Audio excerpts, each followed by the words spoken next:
You just show up, you're there for 5 minutes, you're in and out. You got one chance to get it right. They won't often let you like redo it if you think you messed up or I can do better. No, they don't care.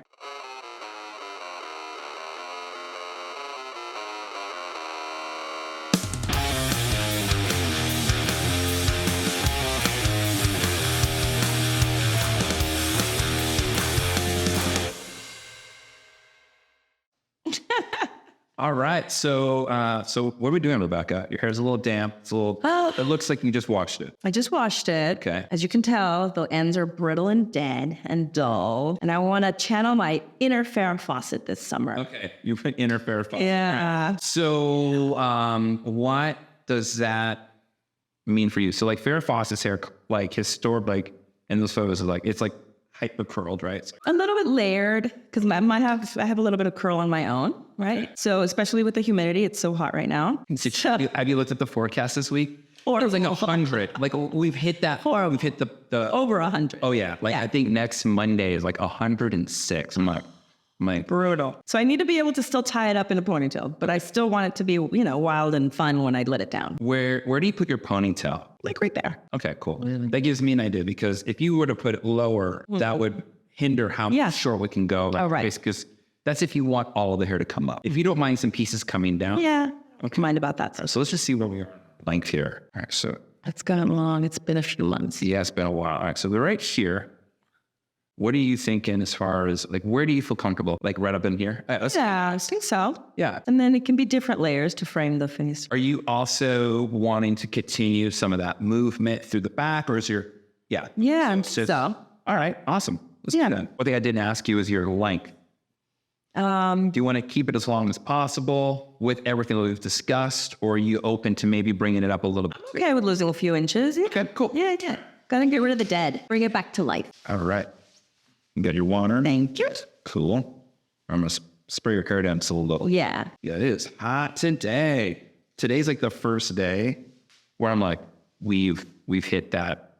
We've hit the point of no return. It was nice this morning though. I was still able to walk my dogs and not melt. The melting is the worst. The humidity and the heat, it's just one of those things now where I look at it and I'm like, okay, so it's always going to be a good time to go to the river, to go to the pool. Barton Springs.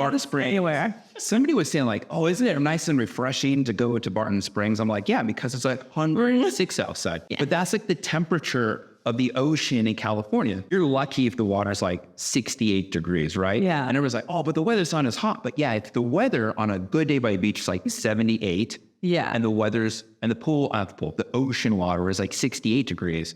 It doesn't feel very relieving. You're kind of like, I'm from perfect now, cold. But when you're at 106 and you jump into like 68, you're like... Yes.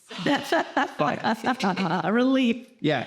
And don't forget the heat index. It's always about 10 degrees higher. Oh, I know. So you do something that I found very fascinating the first time I found out what you do.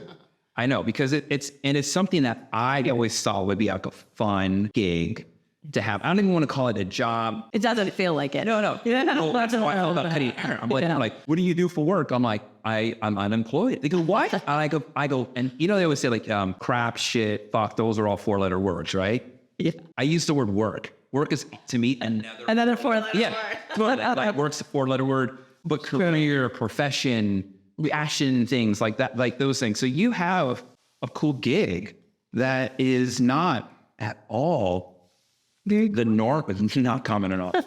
Well, it's interesting. I was actually not trying to be. I'm a voiceover artist. So that means I do voiceover for commercials, TV, radio, industrial spots, even corporate communication that never gets seen, other than by employees. Like, here are the HR men. Yeah, something. That's cool. For Earth Day, participate in Earth Day. Well, but one thing led to another, and then I just began doing this full time. I was actually going to school for communication. I didn't know what I wanted to do in communication. I thought I would work at an ad agency, which I eventually did. But I started in production, right, as an intern, and then they hired me full time. And I was working at this production company, very small, and they needed to dub a voice that they had filmed for a show. And it was in Spanish, but they needed to air it in English. They wanted more than just subtitles. So they're like, could you help us and maybe get in the booth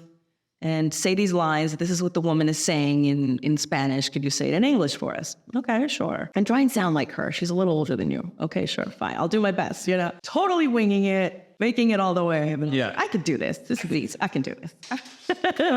You're like, well, like I speak. I can do this. I can do this. Yeah. And so I did it. And I was like, this is not part of my job description. You're going to pay somebody to do this anyway. So you're going to pay me, right? Yeah. Right? Yes. Okay, sure. Yeah, Rebecca will pay you. Perfect.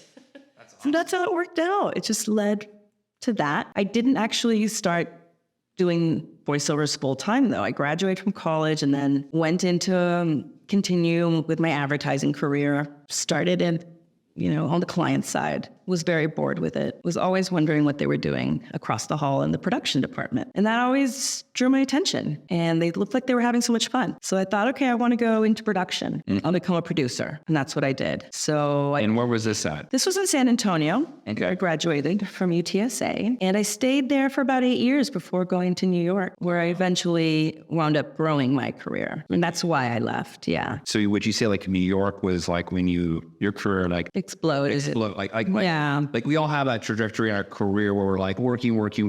Yeah. And then there's like this moment where it just accelerates. Yes. And I knew that if I stayed in San Antonio, I was very limited. There weren't many ad agencies, but I did work at one of the best ones for Hispanic advertising at the time. And it was called Montemayor y Asociados. What does that mean? It was the name of the family who owned it. Okay. It was privately owned. And then it got bought out by a bigger company out of Detroit, and they opened office in New York, and eventually some of my friends moved there, and they're like, why don't you move too? And I was like, no, not yet. I realized I'm gonna, only be able to grow my career so much in San Antonio at the time. And I decided to leave, to go to New York. I had a couple of friends, maybe 1 or 2 friends out there.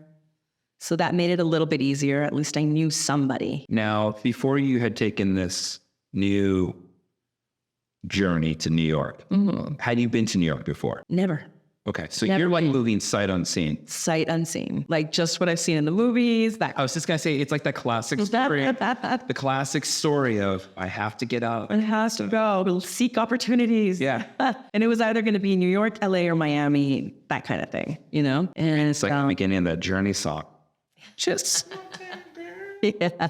I really am. I really am a small town girl, border girl. When you mean border girl, what does that mean? I grew up on the border, Matamoros and Brownsville. Okay. The Rio Grande Valley. So if you look at the tip of Texas, it's the last city down south. Okay. Yeah, and right by South. And then you cross, and then you go to Mexico. And then you cross the border, and yeah, it was right there. My house was right there. So always went to school in the States, but born in the States, but lived in Mexico, right? Growing up. So, wait, so you lived in Mexico, and then you would cross the bridge every day to go to school. That's amazing. Yeah.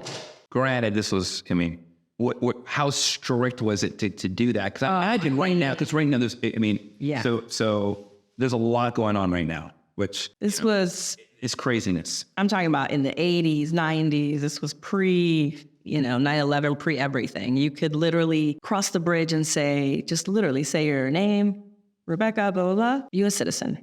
Okay, great. Go through. Go ahead. They knew you. It was the same border agents who had worked there for 30 years. They knew your parents. They knew you. They know you're an American because they've seen your paperwork before. Yeah. No questions, Everybody in the car with you American? Yes, sir. Great. Go on through. Now they weigh your car, put mirrors under your car, tap on your car to see if it's hollowed out with drugs or, I recently was down in Laredo teaching a haircutting class. Mm-hmm. And the person I was with who worked for the company I was teaching for, it was, he was like, all right, now when we go, he's like, these border agents have no sense of humor right now. Oh, no. He's like, do not just say, yes, sir. Yeah. And I go, what about si, senor? He's like, you do not do this. So, and the whole time I kept saying that over and over again. And when I got to he just gave me this glare. You're going to mess this up, man. Get us in jail. Yeah. And I was like, I'm like, really? It's a very small town. Never imagined I'd ever even wind up anywhere near New York, much less doing what I do. Producing. Yeah. So I was like, I want to be a producer. This is where it happens. I got to go. So I had a little bit. I'm going to go to the big agencies and play ball with the big guys, right? And it worked. It worked out. I was already producing in San Antonio, but not to that level. And doing voiceovers here and there, but again, not to that level. Now, when you mean that level, and you tilt your head. On a national scale. National scale, okay. And what were some of the things that your first couple projects working on as a producer in New York? In New York, well, I had to start from the ground up, but I was very fortunate to be at an agency where there was just the most amazing colleagues ever that I could have asked for. One of the first projects we had, like Daimler Chrysler at the time, Subway sandwiches, everything related to cars and sandwiches. This was pre-Jared, actually. I was working there doing Subway when they busted him, and that was not good. But yeah, then I worked at that agency for about 7 years. And 2.5 years into it, I started to miss doing voiceover work. And I was like, I'm not making any money. I'm starting from the ground up. I live in New York. It's so expensive. What else can I do? What can I to supplement my... What year is this? This was 2005. 2005. To New York, yeah. And what was the rent in 2000? Like, Oof. Because I think there's a lot of people who've when people go to New York, they go to a hotel. Yeah. They never go into someone's house. Yeah. Unless you know someone. Someone's tiny apartment. And even then, the person who lives there goes, I'll meet you wherever we're meeting. Yeah. They never come hang out in my shoebox. Yeah. Like how something described it to me. Is the normal apartment in New York what we've been sold from the TV show Friends? They had a huge apartment. Somehow they're able to afford this as a coffee barista and a pastry chef. Impossible. I know. No, impossible. Yeah. I did have a few friends who lucked out and found bigger apartments, but yeah, they had to share it with like 3 other roommates. And, even if you did make good money, those apartments were still going for $4,500 a month for like a 3-bedroom, or $3,000 a month for a tiny 2-bedroom. What's the square footage? Do you remember? Where did you go? Footage on your place?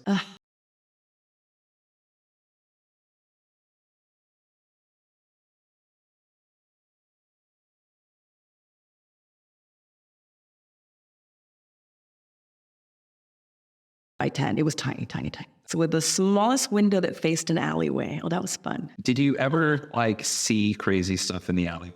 No, other than rats the size of cats. That was the grossest thing.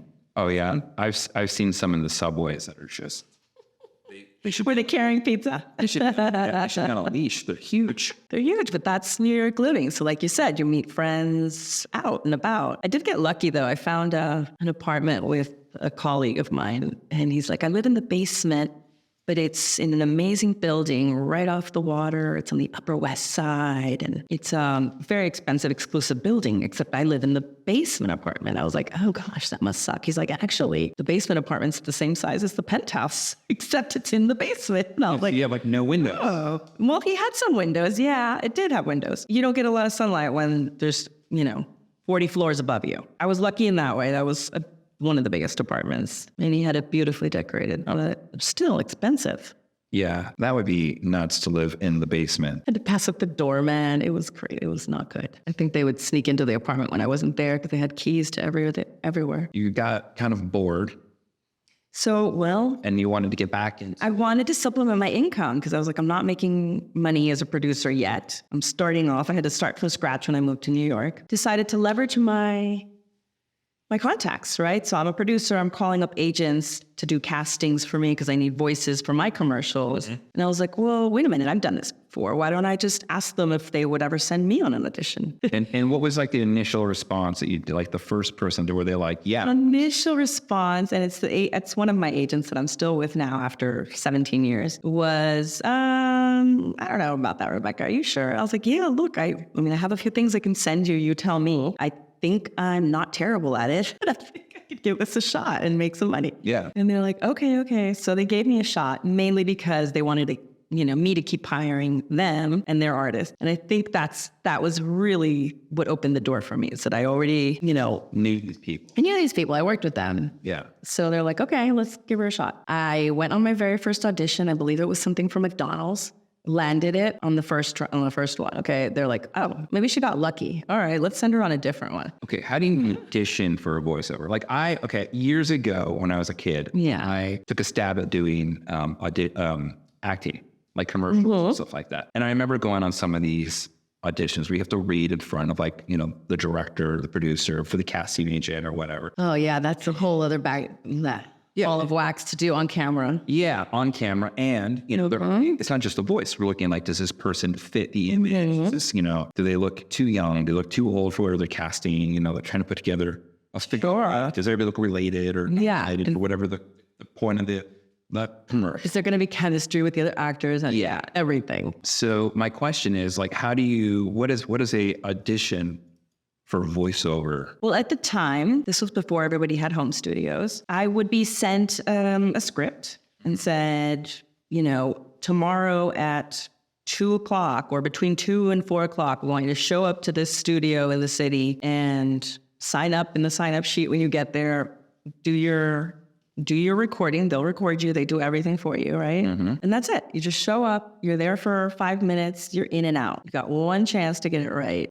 They won't often let you like redo it if you think you messed up or I can do better. No, they don't care. They felt like you better be prepared when you walk in and out. I was riddled with like anxiety for the first year I was doing this. Really? I mean, I would imagine it would be. It's so nerve-wracking. And it's also so subjective. It's like you can be good, but if whoever is listening to your audition and just wants somebody that sounds different, it's not that you're bad. It's just that they wanted somebody different, you know? So it's learning how to take that rejection, saying to yourself, it's not me. It's just they didn't want somebody that sounded like me. They wanted somebody different. But that's what it was. You would go into studios and it's amazing because I got to see, you know, sometimes famous actors would be in there doing their thing. Some of these recording studios would also have actual audition spaces for on-camera actors as well. So there'd be multiple auditions going on at the same time. It's very interesting. When you said you run into actors at these studios, were they doing like ADR kind of stuff? Yeah, or they'd be in there doing their own voiceovers for their commercials, you know, or big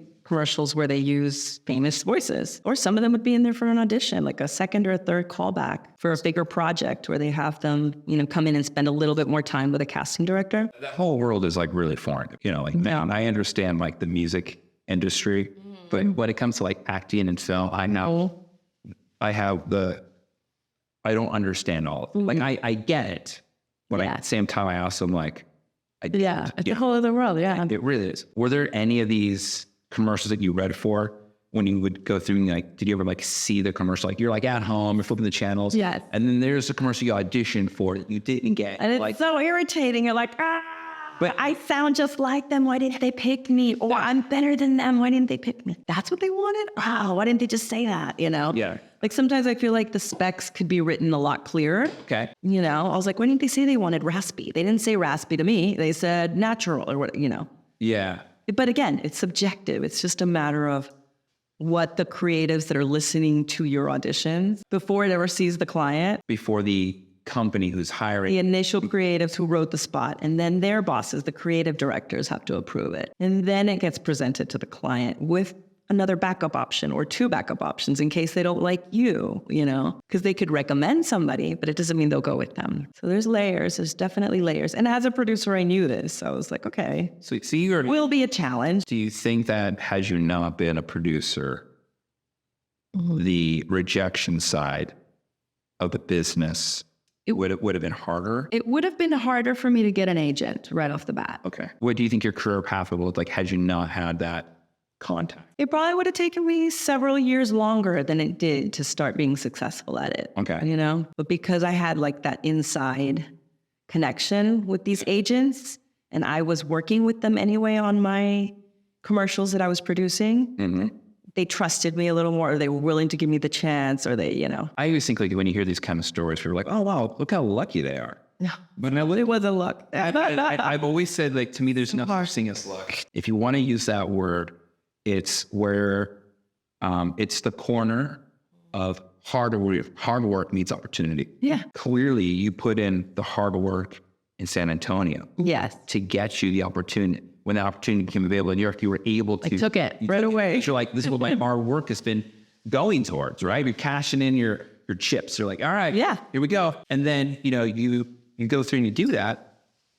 And then you have this other thing. You're like, well, let's just see. And obviously they liked you because you were not like a non-reliable person. Right. Yeah. And my schedule was flexible. My boss didn't care. It was like, as long as your projects are still in line, you can go to your auditions. I don't mind. I was like, okay. And then it got to the point eventually where I was like, well, I'm growing my career as a producer, but I'm also growing my career as a voiceover. Yeah. And eventually the checks coming in every month for voiceover work were getting higher than what I was making as a full-time producer, working 80, 90, 100 hours a week, traveling. Let's talk about working in cities. This is why I have this gray hair.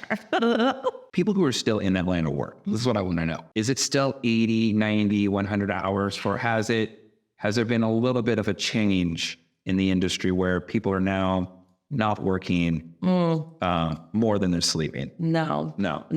In advertising, especially if you have a retail account, it's constantly coming out with new promotions, like constantly, every week, every month, it's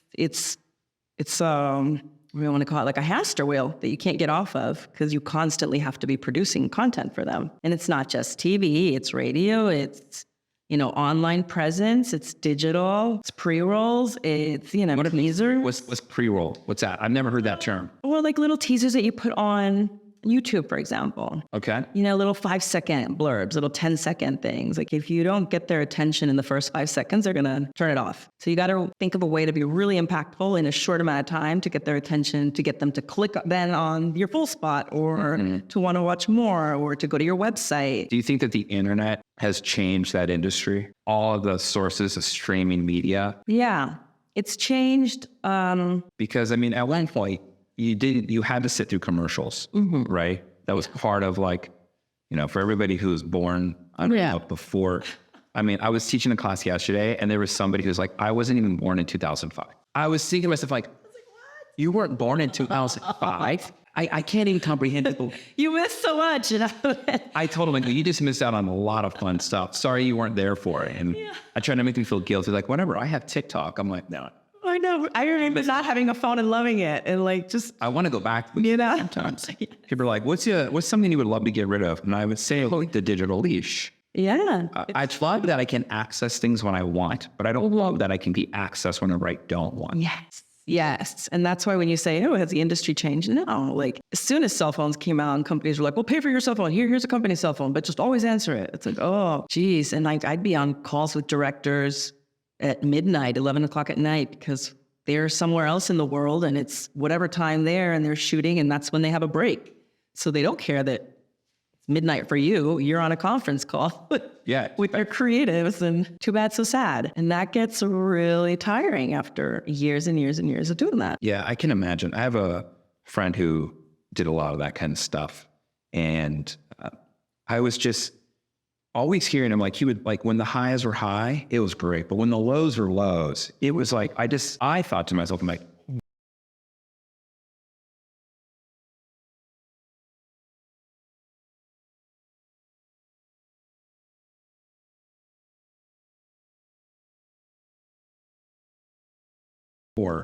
but it was a lot more work. The title will allow him to move somewhere else eventually for more money. Exactly.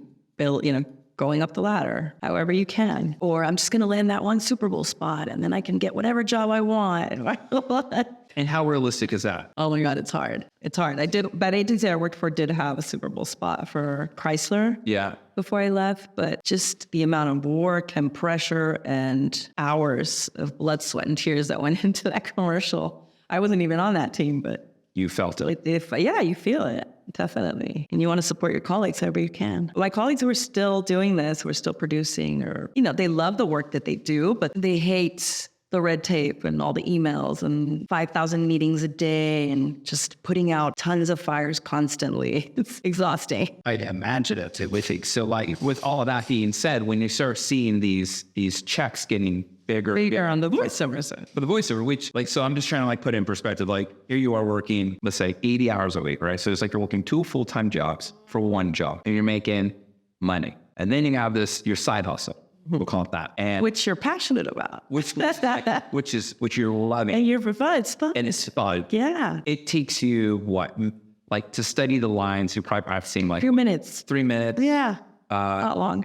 And you read. So let's just say, Sometimes you read the script as you're walking in the booth to audition. so you know, say the whole process is like 20 minutes max. If that, sometimes less. Okay, I mean, yeah. So, Sometimes more. A harder audition will take me up to an hour because I really want to nail it, clean it up, edit, get all the mouth clicks out, you know. yeah. And so like 20 minutes, it's like your average between the long ones and the short ones, right? You're looking at this paycheck that's coming from this. I don't want to get to specific numbers. I love percentages. What I mean is like if the percentage of, let's say your job, right, was X amount of dollars.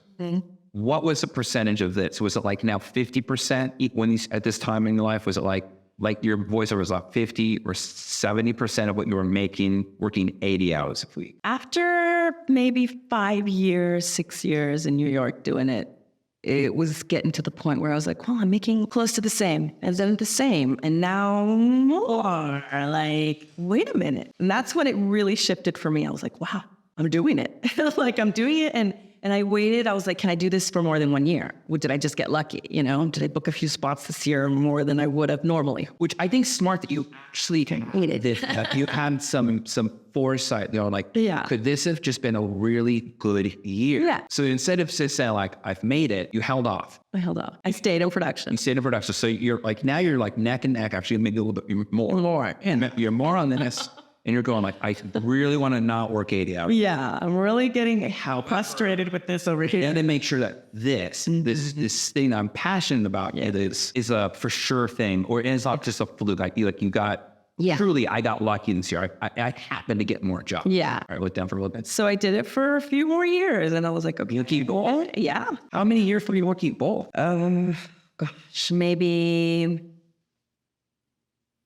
for about 11, 12 years in New York. So wait, you were doing this full time. So you had 2 full-time gigs going. Yes. You had producer gig where you're working. And traveling all over the world. So, okay, we'll get into that. Because now that has me questioning some other stuff. So you're traveling all over the world doing all this production. And then you're having to find the time to do the voiceover work, which we established it doesn't take a lot of time. Correct. However, so I would sneak it in however I could. Yeah, you're like, hey, I'm going to go on a long lunch. Yeah. And boom. Yeah. And then you come back a little late, like, hey, I'm sorry, the A train was slow. Yeah. I got stuck. Oh, I don't know. And that's all. In New York, that's a very believable thing. Yeah. Somebody jumped in the tracks. What are you going to do? I've never. That's happened too. You really?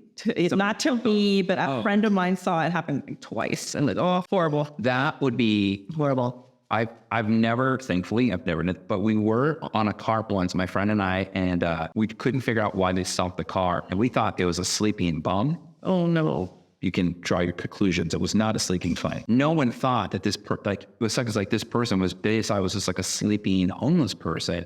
You know, like, we don't know how long that person was there. And that's what sucked. You start, that's sad. Meanwhile, all of us are ready to go. We're like on that train, ready to go out and party.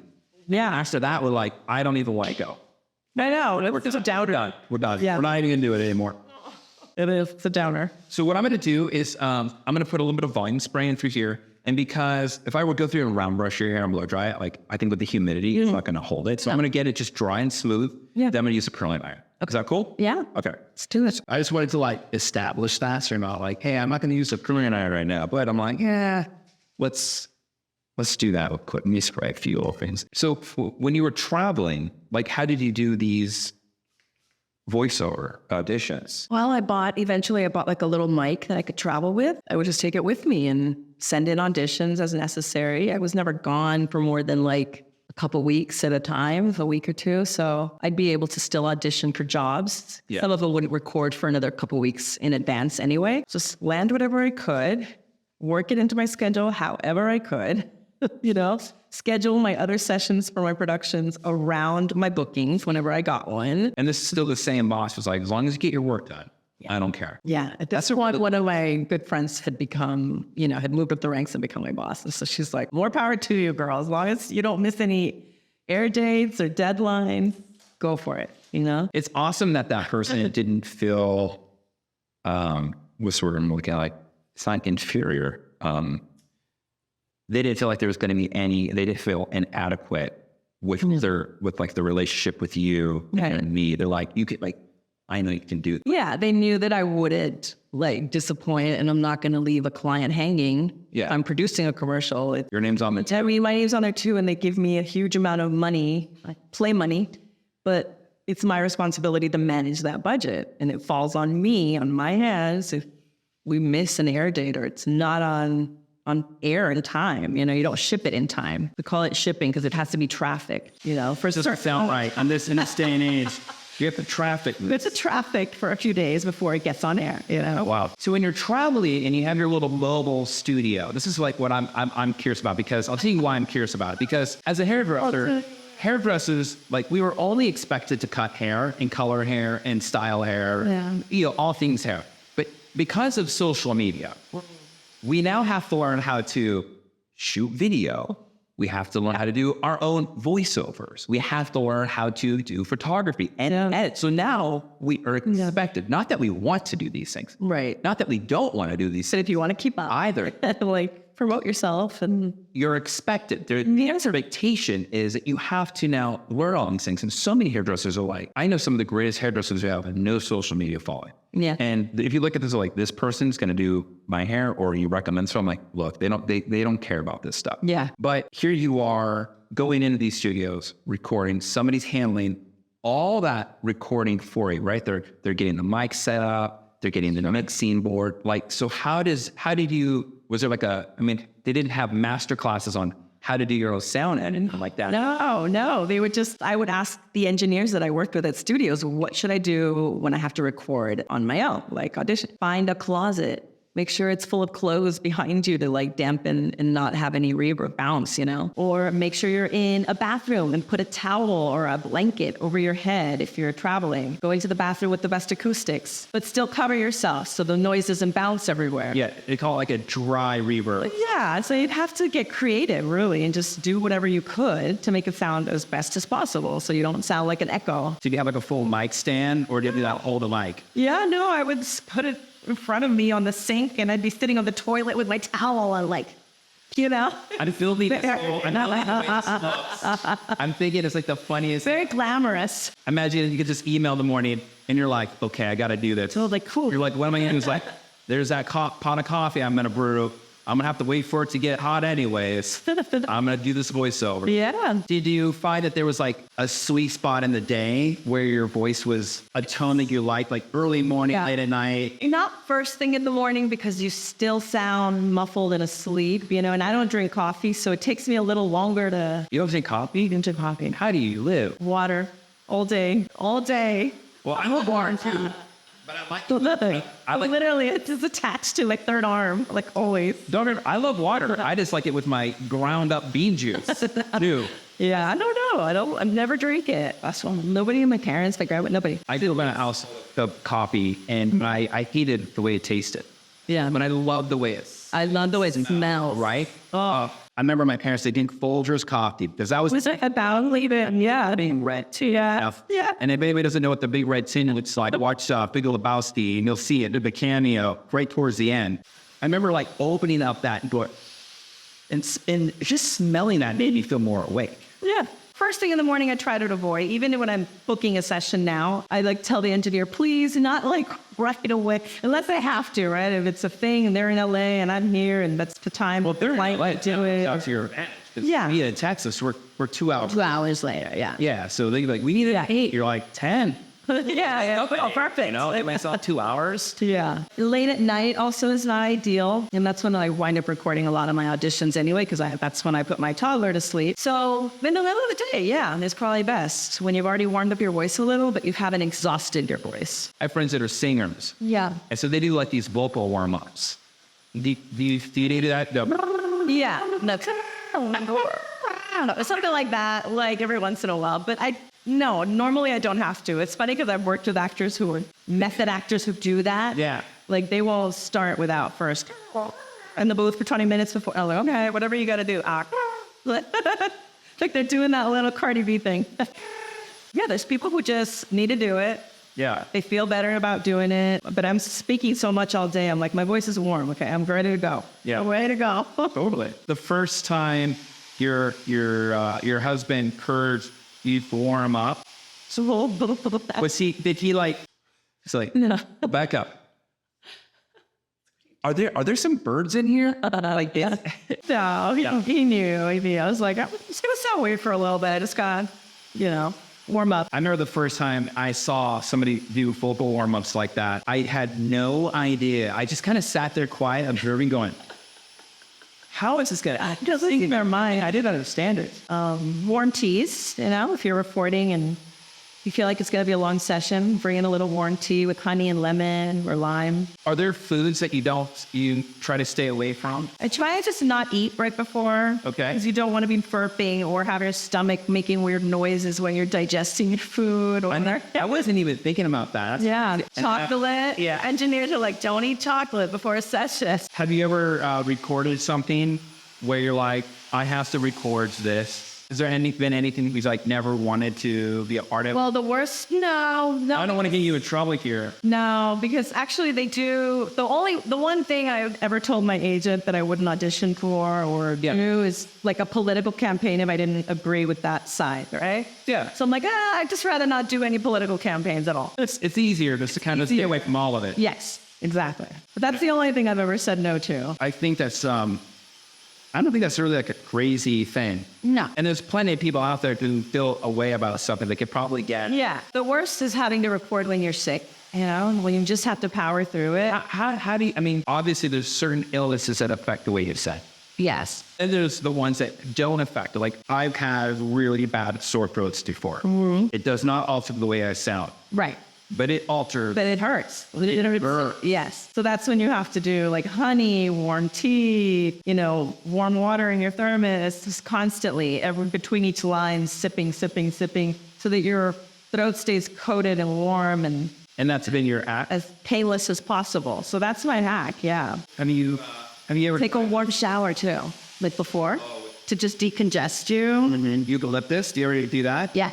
Have you ever tried those sprays, those singer sprays they talk about? No, but I do always keep a big, little menthol stick. I don't know if you've seen those. If not. They're little white tubes that look like it would be a lipstick or something. Okay. Open the top. A piece of plastic, but inside is hardened menthol.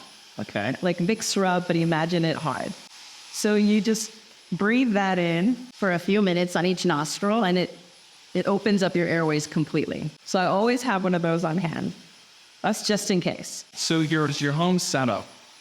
Now, I'm imagining that no one was, if somebody's watching this or listening to this, they're going to be alone. You go to Amazon and get your blue mic, you get your mic. It's like $80 because I feel like everybody. I wish my mic was $80. We're getting there. You know where I'm setting this up. Yeah. Ever since 2020, it's the craziest thing. Everyone started investing more into their home work setup. Oh, yeah. Even if they don't need a great mic, they needed to be heard because they didn't like the way they sounded. Yeah. Right. And then they started investing in cameras. I had clients oh man, I spent it was really fun. They're like, I spent $300 on my camera and my microphone. And I'm like, I wish that was my setup as well. Terrible dollar. I'm like, well, in retrospect, right now, they're happy. They love the outcome, right? But I was thinking in my head, my camera body was $4,000. The microphones are. So what is the starting price for a microphone that would be like? I'm sure you didn't just start out with the top of whatever it was, or did you? You just you did. I did only because I worked with so many engineers, and they all the best engineers in the world who have recorded with the Stones. I would engineers, right? Legit legends in the industry, and they all told me you can get this mic or this mic, and these are good, and the new house, and that there are good $600-700 mics. Maybe even a little less that you can use. They're perfect. But they're if you really want a good, plus you have to think about the noise, right, around you. The time when I bought my first mic that I'm still working with It's still work. I'm still working with it. It's still one of the best. You have to take into account the noise level, right? Or is noise going to bleed in from the background? And you're noisy neighbors, yes. Ambulances. anything, you know? Well, I didn't even think about that. Ambulance is like, that's actually even worse. That's worse than a toddler. So bad. At least you could like kind of occupy the toddler with like, you know, cocoa melon or something for like 15 minutes, but you could be like, it's perfect. And then, and I mean, even when I recorded at the nicest studios in the city in a protected sound booth, they still would have to stop and be like, we got to stop for a sec. Or they're drilling at the building next door, they're doing construction, we got to stop for a minute. You know, that kind of thing and work around it. So that's why also the engineers all recommended that I go for a Sennheiser boom mic, right? Yeah. It's huge. It's about yay long. Yeah. And it'll pick up your voice perfectly and mute out any noise around you. Do you know like the radius of like what it won't pick up? Like if this microphone right here, would it pick me up or would it be outside? It would pick you up. It would pick you up. But if there was ambience or humming or any light noise around you that you could hear, Okay. audible to you, it wouldn't be picked up by the mic as long as you're speaking. Crazy. It is crazy. Yeah. And it's a $1,200 mic, but it was worth every penny. I totally agree with you. And I'm still working with that mic after 10 years. You know what I mean? It does sometimes. Doesn't lose its value. No, those, and I know which mic you're talking about. Those mics are, you know, iconic. Mm-hmm. Used on everything. Yeah. So I was like, if I'm going to have to buy a mic and invest, why not just get the best one I can It was get? like, and it was like you're just trying this out. It wasn't like you were just trying out voiceover. Right. You were already trying it out in a studio. Yeah, and gone to other studios and used their mics. And so I was like, okay, I'm going to go for it. Went to it. What was it like to have to like get your unofficial degree in audio? Well, it's funny because when COVID happened, when the pandemic happened, if you didn't have a home setup, you're dead. You're dead in the water because studios were closing left and right. Like every week I'd hear of studios I had worked at. Close. We're working remotely. The engineer is going to do everything from home now. And a lot of those engineers, I would imagine, actually have a home studio. Yeah, they would already have a home studio. Because they're probably anyway. Fans and they have their own little thing. Yeah. Or emergencies happen on the weekends and a client needs to record with somebody, like they have their own setups at home. But that was also engineers' worst fears. It's like, gosh, if everybody learns how to do this, what we do, and everybody has a nice home setup, then what are they going to need us for anymore? Has a fear been kind of proven true in some cases? In some cases, yeah. I mean, you still want a good engineer to work on your final product when it's a national commercial or something like that to that scale. So you don't want somebody editing it at home, you know, with GarageBand. If you want it. Hey, don't be. If you want to sound. No, I'm not dissing GarageBand. I'm not. GarageBand is awesome. It works. It gets the job. I'll say that I wish I had GarageBand when I was 16. Me too. Man, I would have had so many more demos. It was amazing. It gets the job done. It really does. It's fun. It does. But so you had to, learn how to become your own little engineer, learn how to use software, and I don't have anything complicated. I'm not on like Pro Tools. What are you using? I'm using Twisted Wave, which a lot of people don't even know unless you do voiceovers or... Is it better for that? It's just more intuitive, user-friendly, very simple to figure out. Pro Tools is constantly coming out with new plugins and things you have to keep up with and relearn. And I was like, how am I going to do this while I'm still producing? And because at the time I was still doing both. And I'm trying to date at the time and meet somebody nice. It's like, and traveling. It's just, anyway, I was like, I'm not going to be able to keep up with all of it all the time, the constant relearning. So I got something that was just user-friendly and intuitive, and it's worked for me. Where was one of the coolest places you got to travel to as a producer? Yeah, Argentina and Uruguay. I never thought I'd be there, but beautiful country. Uruguay, nice people, would definitely not be on my list of places I probably would think about. I didn't even when you say Uruguay, I'm like, yeah. If you want to see the most blonde people in Latin America, go to Uruguay. I wonder why. But it's beautiful beaches. People are so nice. At least in production, I feel like everybody's cool. But I never saw myself going there or planning a vacation to get myself there. Yeah. So if work was going to send me to Argentina, send me to Uruguay, send me to France, send me to... Did you go to France? Yeah. Did you like France? I liked it. I didn't go for work. I went for an ad festival. Okay. The company that I was with was paying for my best friend, who was the creative director at the time, to go. and promote, right? And network. She's like, I have a free place to stay. I have everything paid for. I have meals. I have everything. Just come. Just buy your ticket and come with me. I was like, done. Done and done. And that was perfect. Those are fun trips. Yeah. I had one like those where I was going to be staying with my friends while they were staying in this place in Berlin. And then they said, hey, they ended up going on tour. If you want, hop on along. I'm like, all right. I'm already here in Germany. You're here in Germany. We're already hanging out. It looks like I'm going to be going on tour. That's cool. It was fun. Like those fun experiences where you just kind of like hop on along and you don't really have like the plan, I guess. Yeah. Other than just like, we're here and we're just going to go with it. It's like, yeah. Sounds like fun. This is pre-kids, of course. You and me.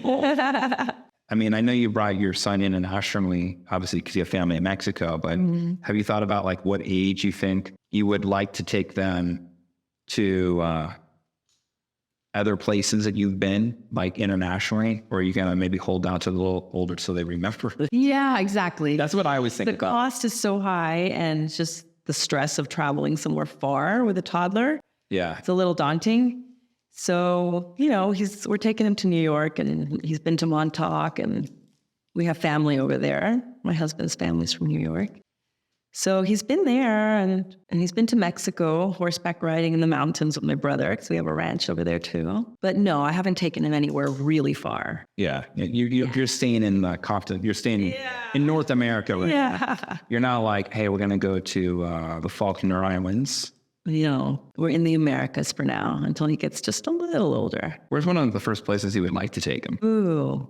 Because Europe. What part? I mean, Europe is so big and there's so many. Hasn't been either, and I would love to go to Italy. Have you been? No, I have not been to Italy. Either have I. I've never been. I'd love to go. I don't think I'd want to leave though. I'd want to stay. That could happen. That very well. I mean, I hear that a lot. I have a client that's from Milan, and when I told him I didn't like Italian food, he would wait. That was the mild expression. Yeah. Well, yeah. Well, hang on. Let me explain my positioning here. I grew up with like that classic like Italian American style food, and I never liked it. So like basically imagine Olive Garden stuff, right? Like that was like I didn't like it. And so when my client was from Milan, was like I don't like that either. he's like, yeah, no wonder you don't like it. He goes, it's awful. We would go to these Italian restaurants that the owner would be Italian. Yeah, not just Italian, like all from a particular area where he is like this food from that area and that village, like town. And now I like, oh no. Turns out I actually like Italian food. What I don't like is the American version of Italian. Yeah. And man, I can't wait to go to Italy. So yeah, that's actually a place I want to go. Just in general, I think with kids or without kids, I just want to. Would you take them? Like, would I? Maybe. I don't know. How old would they have to be for you to take them? I think I would want my youngest to be about like 7. Yeah. So closer to so that'd be like 7 and 9 or like 8 and 10. I think that would probably be better. Not to mention that, we're also teaching our kids Spanish right now too. So that, depending on their level of understanding and communicating, like I could even say like, look, let's go to like Mexico City, which is, not like a flight from Austin. And, some of the best food in the world, everybody keeps talking about is there. Yes. And so that'd be cool. The other one, if I went to Europe, I would want to go to Spain. I'd want to go to Barcelona. Because I think that would be just like a really food's great. Yes, I've always wanted to go to Spain. I always wanted to shoot in Spain. Never had the chance. I was sent on to teach a bunch of hair. Check this out. I was teaching in Barcelona a group of Dutch hairdressers. So I was like, well, good thing we're all speaking English because my Spanish is horrible and my Dutch is even worse. Everyone says that there's places that they found more beautiful or they loved more than Barcelona. Yeah. I imagine the entire country is just gorgeous because Barcelona was amazing. And the people, what about the people? They were friendly. Yeah. Super friendly, really gorgeous, beautiful, nice, friendly people. It was down to earth. It was great. I had a good time. Like I loved Barcelona. I loved everybody I encountered with in Spain. The food was great. Like that was another thing because I was like super limited. Like I thought if you spoke Spanish, this is just how narrow my exposure to other cultures outside of Mexican culture was. I grew up in Southern California. Like if you hear Spanish, more than likely most of my friends are actually from like Guadalajara. Yeah. Like their family's from there. Yeah. So I like one person who's like Oaxacan or what. And all Spanish-speaking cultures had a similar food. It's so different, yeah, depending what region you're from. Totally, right? Yeah. And so when, so I'm thinking like, oh, Spanish, oh, you're Spaniards, oh, Spanish. So I'm thinking like tacos, because I'm thinking it's the same language, right? Like this is how I was. And then as I got older and like, like an adult, I learned that clearly that's not the case. Then you start finding out like all this different kind of food that's like the tapas and then I started like getting them. And then, super adult me, I was like really excited to like try all this food authentically, not like the American version. Yeah. It's like, all right, let's do real tapas. That was my favorite part about living in New York for 15 years. It's the food, cultures, everything's authentic. You could eat out every night of the week and never have the same thing twice. Never. Did you find that speaking Spanish was an asset for you in voiceovers? And is in Spanish-speaking voiceover market a saturated or unsaturated market? It's funny because we hadn't brought that up yet. And I do voiceovers in both languages, right? In Spanish and English. Originally, I was only doing them in Spanish. I was working at a multicultural agency, but it was mainly Hispanic. The auditions I was being sent on was mainly Hispanic because in New York, they have a hard time finding neutral Spanish speakers. Neutral meaning not with some kind of Caribbean accent, like from Dominican Republic or Puerto Rico, which there's a lot of Dominicans and Puerto Ricans in New York, as you know. So they seek out what they call neutral Spanish speakers. It's really Mexican Spanish, and the next closest would be Colombian. Really? Yes. Okay. So that was to a great advantage for me because I grew up fully bilingual. Yeah. My parents always spoke to us in both. They were both bilingual and went to school in the States, but also lived in Mexico, right? So I grew up with the best of both worlds, and I really never realized how fortunate I was as a child to have that opportunity until I got older and then realized it was everything because it's driven my career. It's given me opportunities. It's opened doors for me. Yeah. It's led me places that I would not be without both languages. The market, I'd say, in English is more saturated. I have a harder time getting auditions in English because there's already 500 people competing for that versus neutral Spanish speakers, which they have a hard time finding. So I was getting tons more auditions in Spanish. And that's fine, And how fortunate that you grew up speaking not just Spanish, but in a neutral Spanish-speaking environment that is, when you were learning Spanish as a child, it wasn't to learn Spanish because you wanted to do voiceovers. No, it was because I was talking to my grandparents and going to Mexico to visit them and my cousins in the summers. And, it wasn't ever a question. It was like, you're going to know both. You're going to be good at both, no matter what. I find it always funny how like things from our past can prepare us for a future, but you don't ever know is going to be out there. Yeah. And I always thanked my parents for it, have thanked my parents, for giving us that opportunity. And like I said, you don't think about it until you get older. Eventually I found I'd been with that agent that I first started with all those years. It's probably been 17 years now. I found another agent in the last 7 years to send me on more general market auditions. I was like, look, this agent I love, but they're not sending me on as much stuff in English as I want because they have enough talent that they represent to speak English. So they want to pigeonhole me. I don't want to be. Yeah. So this other agent started sending me on more stuff in English. And I eventually landed, after about 2 years with them, I was like, God, I'm not landing anything. I landed one of the biggest spots I've ever done for Tide, general market. General market just means it's in English versus Hispanic market, right? And that commercial has been on air for over 3 years now. That's amazing. Amazing. I was still pregnant when I did that commercial.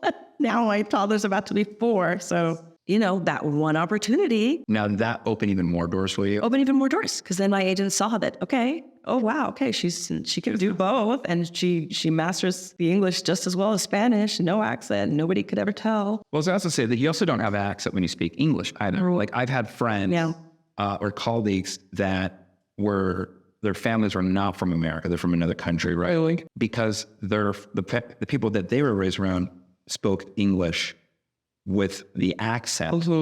They're English, even though they're, natively American in that sense that they're born here. They would still have English with an accent. Well, I also grew up watching a ton of TV, like a ton of TV. Well, I was the last of 4 kids. And so by that time they were like, do whatever you want. Just don't kill yourself. Like just, don't do something stupid that'll get you in trouble. And so I loved watching movies as a kid. I'd learn movies. I would recite the lines back. I would just like... Do you feel that you doing this is getting to like live out a childhood possible dream of wanting to be an actor? Because like if you're acting these things out, every kid loves play and imagination, right? And I did. I always loved that. And I was always like a class clown. And did you ever try acting as your child? Like, didn't you have a fear of like being... I still hate being on camera right now. Like this is... Something about being on camera, right? And that's why I went into production, because I wanted to be behind the scenes. I loved how everything worked. I wanted to figure out all the intricacies and like, wow, you have to do all these steps to get to this that people see on TV. It's incredible. It is. It's incredible. I mean, there was no guy for this stuff that I wanted to do. There was like no guy. I couldn't like, I'm like, if you go online, you say, hey, how do you do a podcast? You know what they say? All right, here's your microphones you need. Here's how to record. Here's how you go through and do all your Zoom. And I'm like, this cannot be done in a Zoom. This is the whole reason I want to do this. I'm going to talk about personal connection. And I think there's a connection between hairdressers and the client, right? Like, I don't know what it is. You sit in this chair, and next thing you know, you just start talking like you've had spilling the beans. Yeah, it's like a sober bar visit, like, right? Like you go, you have a few drinks, you start talking to the bartender about like your life story, but there's no drinks involved here. It's just like, I'm gonna sit in this chair. Well, I did the That's season 2. No, well, Ben, who I had on, he's a comedian, and he had 2 beers, and I think he was getting to that point where the 2 beers were getting him like, there might be a stage like in front of him. And some of the stuff I'm like, somebody's going to write hate mail. But that's what comedians do. Comedians are there to push buttons, Of course, get a reaction. And that's why they do it. It's not because they're malicious. It's because they're just trying to... Yeah, and the more you get riled up, the more they keep picking on you. That's why you don't want to sit in the first 2 rows. If you have paper thin skin and you go to a comedy event, sit in the back. Yeah. Like that's just like the advice. I just think it's fun. I have a buddy, Jason, who does voiceovers, and he ended up taking not just into commercials, but into video games. Oh, yeah. And cartoons. Yeah. And I never even thought about cartoons. Oh, yeah. I would think cartoons are usually done by... I've done a few voices in like Dora the Explorer. I'm not Dora, but like a mama bear. Somebody has to play the mama bear who sings like a lullaby to their kids. Or I'm like a mama turtle or a llama or something like that. I've been animals in cartoons before. Yeah. And those are always really honestly the most fun to audition for, in my opinion, because you get to be more fun and playful. It's not, they don't want you to sound like, welcome. Yeah. To Dora in a World. I'm so glad you saw Fontaine. No, but you saw the movie with Lake Bell. Yeah. I loved that movie. Yeah. And it's so funny because I'm glad you said, in a world. Because I wanted to ask you, if you saw that movie, do you feel that... A long time ago. Oh, okay. I was going to ask you... I don't know if I remember too many details. Do you feel that movie accurately depicted what it was like being a voiceover person? Because I think the part of the movie was a female voiceover competing in a more male in the man's world. Yeah. Some of it is still dominated by men, like those movie trailers. You don't hear a woman doing a Marvel movie trailer. It's always a guy. You don't hear a woman doing like a Star Wars trailer. It's always going to be a guy. You know what I mean? But why? And it's like 5 men in LA but why does it do all of these things? I don't know. It doesn't have to be. It doesn't have to be. Because like the whole point of that movie is she gets, sorry, spoiler alert, she gets the gig for this assignment where she basically goes, in a world. And she does that whole thing. Yeah. And the whole time I'm watching, it's like at the time I had a huge crush on Lake Bell, right? And I was like watching this movie on a plane, and I just kept thinking, I was like, of course she's going to get the gig. Like that's what the whole movie was. I thought it'd been a crazier twist if she had not gotten it, and that would have been the end of the movie. You would have been like, what? This is just what? It ends, But the whole time I'm like, they're like talking about this. I was just like so perplexed. I'm like, so why can't she be this person? Yeah. It's just never like, I think it's shifting now. It really is. Now everything's more inclusive, you know? Just everything. They want more representation. They want more women. They want also people that sound like the spec I see in all of my auditions now is we want authentic, regular sounding person, not announcery. They always say that. We want you to sound like you're talking to a friend, like you're the girl next door, like you're a regular mom, like you're giving advice to somebody. They don't want you to sound salesy and pushy and unnatural. You know what I mean? I do. I'm just wondering, so they're starting to kind of maybe embrace, like if you were to hire somebody, say, we want somebody to be from New York, that's a really tough one because each neighborhood. Yeah. Well, sometimes they do want accents. That's we want a Brooklyn accent. Or we want a Midwestern accent. Or we want and sometimes I have to, turn auditions away. Like they'll ask me, can you do a Puerto Rican accent? I was like, no, because it's not going to sound authentic. It's going to sound fake and put on. Hire a good Puerto Rican actor to do it for you. You know what I mean? Yeah, because I love that movie. And if anybody hasn't seen it, it's actually just a really great movie in the world. I just loved it. But yeah, so here we go. You get your curls. We got these pieces. Remember you said you want them right around here, so that's where they are. But I left them at just a touch line so that way when they do shrink up with the curls, they'll sit. Yeah. And also so I can kind of toss it each way too. Yeah, well, it's like cut it down the center. If I cut it to the left and right, you'd be literally cemented into that one side. And if you do it down the center, and I know you personally, so I know you like move your hair. I would do it in case of any direction, like you do. Totally. I'm ready to tie this thing up with the heat right now. Yeah. I was at the airport here, so someone goes, and this guy who was bringing my bag is like, he was really nice. I go, us long hair, it's got to stick together, right? And start laughing. And he goes, I don't understand why you guys want to put the hair up in the little bun. And I was like, look, I live in Texas. You want to put your hair up in a bun? Putting your hair up your neck is like air conditioning. Yeah. It's like that big of a deal. Yes. So, okay. Well, thank you for coming on and letting me pick your brain while I cut your hair. Yeah. And I actually was nice. I got to ask more questions than I got to know more about you. Yeah. Yeah. I mean, we talked about it before, but I know. Usually we talk about like conspiracy theories or other things. Which I love. I do. I love them. And I always tell those people, they go like, do you believe them? I go, it doesn't matter if I believe in them or not. I just love them. Just because somebody loves Harry Potter, do they believe in wizards? You don't believe in wizards? No. I don't know. Just because I like conspiracy, it doesn't mean I believe them all. It just means like I like listening to them. They're fun. You decide what you think is real or not, Right? And depending, right? I mean, look, I have seen some stuff in the sky that I can't explain. Voices talk to me. I can't explain it. That is never happened.